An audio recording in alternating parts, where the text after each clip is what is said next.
Mama Shirley, share mo naman yung champorado recipe mo. Yung malinamnam tapos malapot. Oh yes, syempre. Kahit ano pa nga ipang toppings mo dyan is either evaporated milk or powdered milk. Naku, pasok na pasok.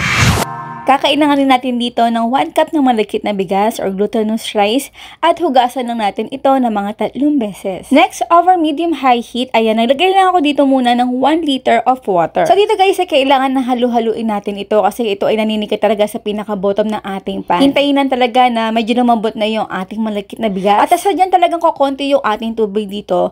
Maglalagay ako ulit ng 1 liter ng water. Pero medyo nag-iwan ako dito ng konting tubig para sa mixture ng ating cocoa powder. Next, gagamit tayo dito ng branded high quality na cocoa powder kasi dito nakasalalay talaga ang lasa ng ating champorado. Half cup ng unsweetened cocoa powder yung nilagay ko dito. Huwag kayo gagamit ang malamig na tubig kasi alam naman natin ito ay hydrophobic yung ating cocoa powder. Kaya mas madali talaga itong haluin with normal or a warm water. At since na wala tayong tableya ngayon, ay gagamit ako dito ng 35 grams each ng dark chocolate. 3 piraso. Again guys, kailangan na halu-haluin natin ito para matunaw yung pinaka-chocolate at hindi ito matikit sa pinaka-bottom ng ating pan. 3/4 cup na brown sugar ang nilagay ko dito. Again, depende kung medyo natatamisan kayo dito or natabangan kayo. Pero sa akin, ito ay perfect na ratio para sa aking champorado. Katamtaman yung tamis, hindi nakakaumay. Ito ay pinakuluan ko lang for another 5 minutes at pinatay ko na yung ating apoy. Mapapansin nyo dito talaga na medyo malabnaw at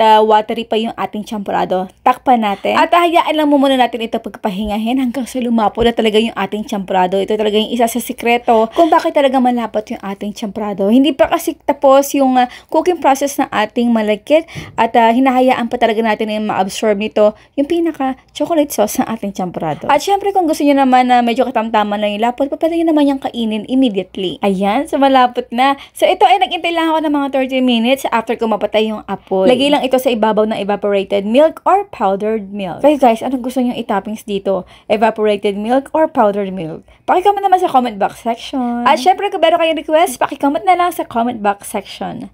Bye!